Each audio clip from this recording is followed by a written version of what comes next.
Dans les leçons précédentes de ce chapitre, nous avons vu différents usages des fonctions utilisateurs, entre la déclaration et l'utilisation avancée de ces fonctions utilisateurs. Nous vous proposons maintenant d'étudier, de compléter quelques fonctions intégrées qui ne nécessitent pas donc de déclaration. Nous avons déjà eu l'occasion au cours de cette formation de vous faire utiliser des fonctions intégrées.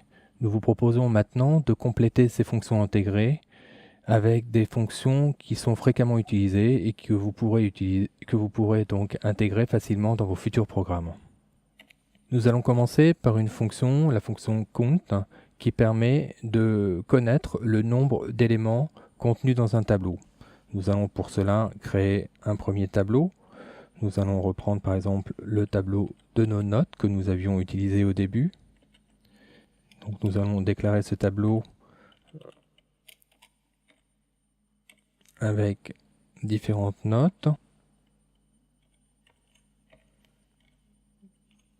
Voilà.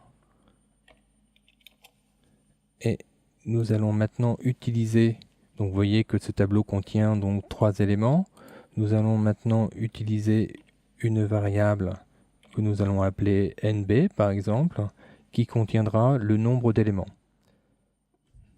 Donc nous allons utiliser la fonction count et nous allons préciser le nom du tableau. Si nous affichons cette valeur à l'écran,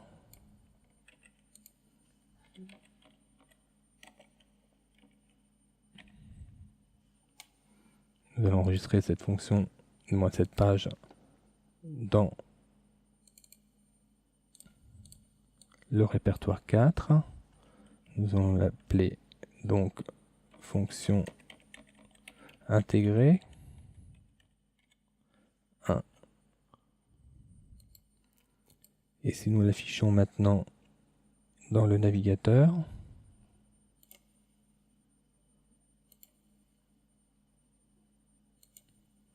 nous voyons que la valeur 3 est bien récupérée par la fonction count.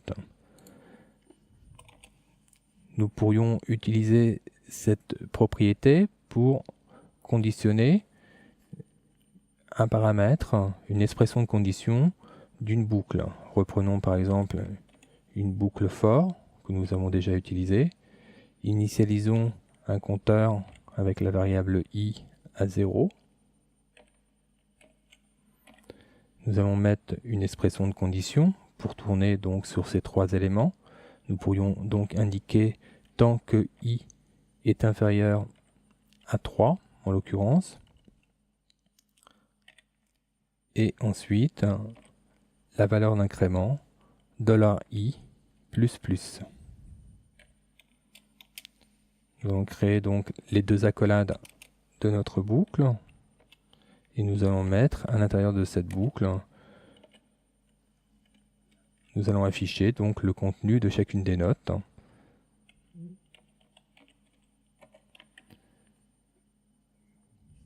Qui est donc directement récupéré du tableau notes en plaçant à l'intérieur, en guise d'indice, le compteur $i.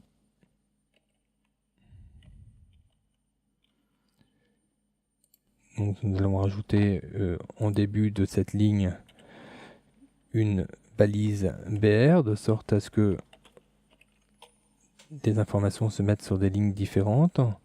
Si nous enregistrons donc de nouveau cette page et que nous la testons dans notre navigateur, nous apercevons donc que nous avons bien effectivement la liste des différentes notes de notre tableau.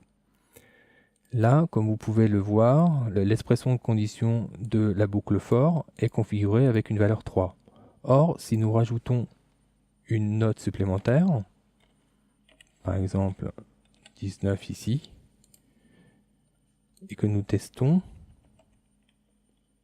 notre système, nous avons toujours évidemment les informations des 3 premières valeurs.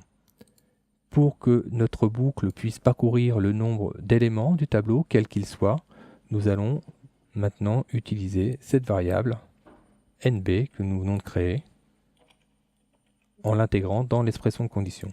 Si nous testons maintenant notre nouveau programme, nous voyons qu'il parcourt donc les 4 notes.